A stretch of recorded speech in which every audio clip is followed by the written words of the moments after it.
A writer's choice of words goes hand in hand with a writer's choice of language structures in order to convey the tone, the feeling, the message that he wishes to convey. Now, it also has to do with the order of ideas, the language structures that's used. All these things, like the choice of words, phrases, the language structures, and the order of these language structures, all work together, and they are aspects of style. It gives us that very something about the writer which is typical of the writer. So it is an aspect of the writer's style. Um, the choice of words, language structures, and order, they reveal the writer's intentions, the context, the audience. We're going to have a look at that in a minute. It influences the tone or the voice that the reader is supposed to receive from the writer, and it creates effective characters. Think a little bit about it. The way in which you put something tells us perhaps a bit more about the character than another structure might have told you. It tells us more about settings, gives us clues about setting, and about the storyline, the narratives, and also the themes. So, once again, consciously chosen by the writer. Now, let us have a look, for instance, how um, the dialogue here and the emphatic repetitions in a little passage that we're going to read from To Kill a Mockingbird will give us that very, very typical classroom situation in a previous era. And this whole idea about children, should not speak. And you need to learn without questioning. You're just told what you're supposed to know. So it's that typical situation. Let's have a look at how this works. Passage then from To Kill a Mockingbird, classroom situation. What do you think this means, Jean-Louise? Equal rights for all, special privileges for none, I quoted. Note well how she quoted. At this stage, little Scout is only starting to become aware of things that are not quite right. She's never liked school. She's always hated it. She wanted to go home. But how she then quoted, in other words, she was a clever little girl, only about 6 years old, but clever, and could already quote a definition of democracy. That, of course, is soon going to change. She is going to start questioning. But here, she's just quoting.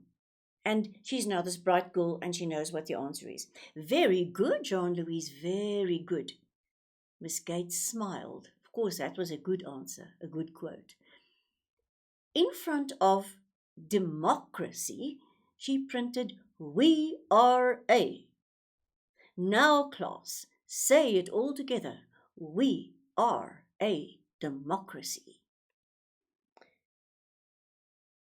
We said it. Then Miss Gates said, "That's the difference between America and Germany.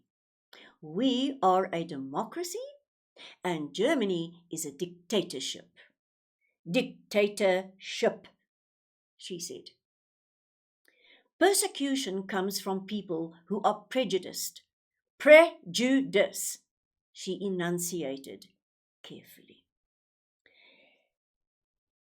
Look, for instance, at as I said, the repetition of certain structures, etc. And it shows us exactly where Scout is at the moment. Firstly, let's have a look at where it places us. It places us in the Great Depression and in the Jim Crow era of when racial segregation in the southern states of America that were Democrat dominated where the state legislatures was enforcing segregation. In other words, forced living apart and working apart, etc. So it puts us there, and it has to do with prejudice. It has to do with what was happening in Germany, and the Nazis and the Jews.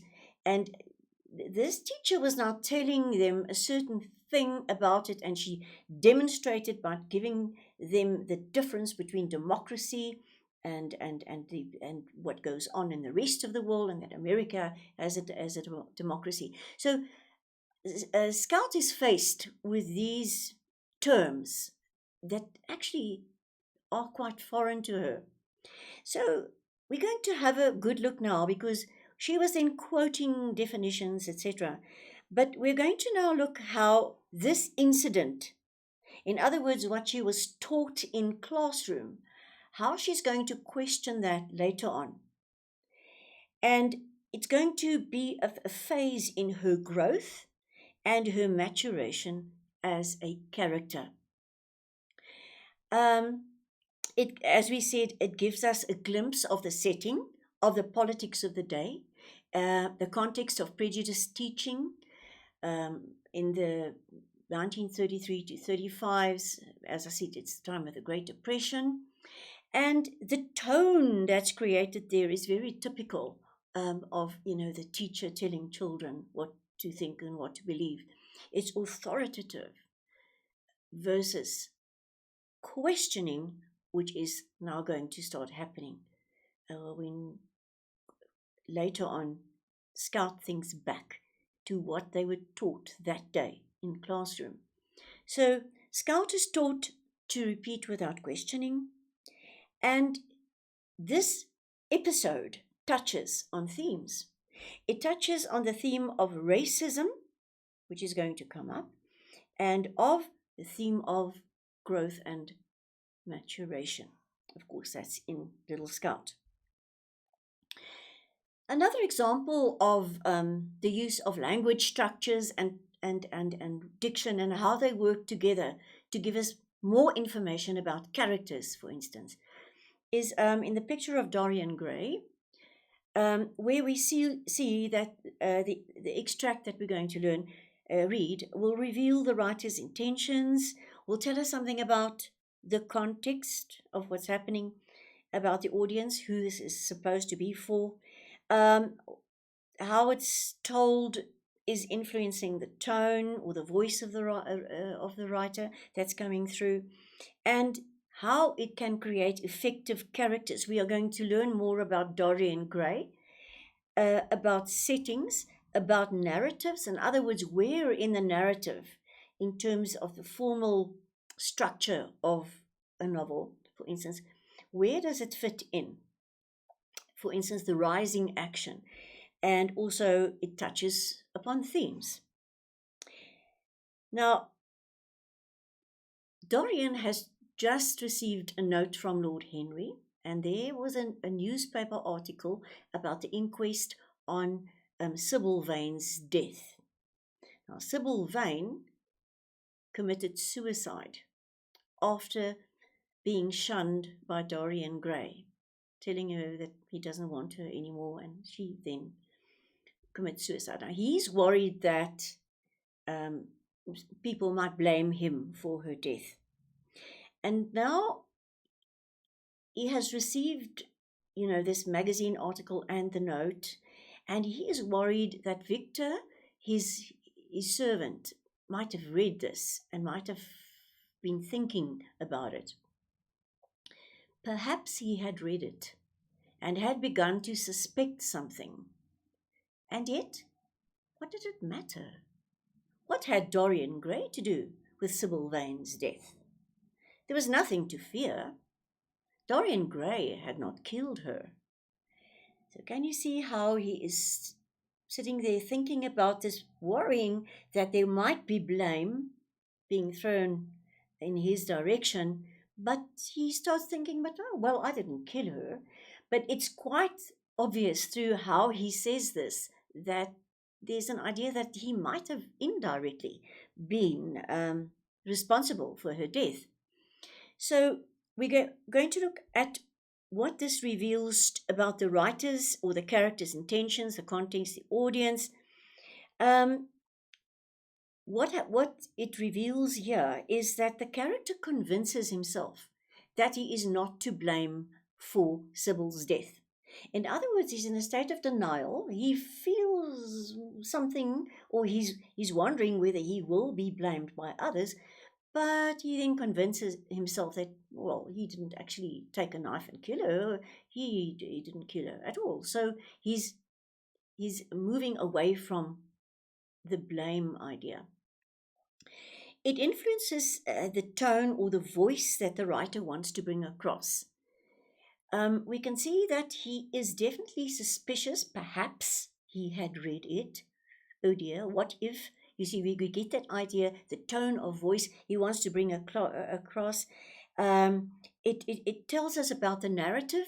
Where are we in the story right now? We're in the rising action, and we are getting more information about the context and the character, especially the themes that are revealed.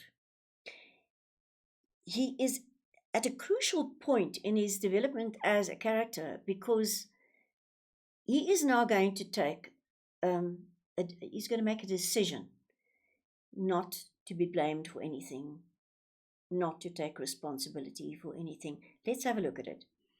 So, in terms of character development, then, and theme, we see revealed here a central conflict in the story. That is this conflict between outer beauty and inner degradation. That is a central conflict that we have here. And we're looking at aspects like the following: that Dorian accepts the suggestion to see Sybil's death as a beautiful act. Look at we're talking about beauty, aestheticism. And Lord Henry, in the note that he had just received, together with the article, the magazine article about the death of Sybil Vane and the inquest into her death. So what happens here is crucial because Lord Henry had suggested to him that he should see Sybil's death as a beautiful act.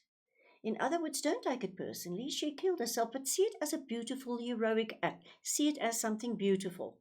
Then he takes a certain stance. He makes the final choice that the picture, listen carefully, should bear the burden of his shame. The picture should bear the burden of his shame in exchange for eternal youth. So he makes this choice, the central conflict here between outer beauty and inner degradation. He will remain eternally youthful and beautiful and without blame, etc., while the picture takes blame, the picture ages, etc. So he steps away from all responsibility. And it's an active choice, and that's a very crucial part of the story, that he makes the choice that he will take no responsibility for his actions at all. That then is Dorian Gray.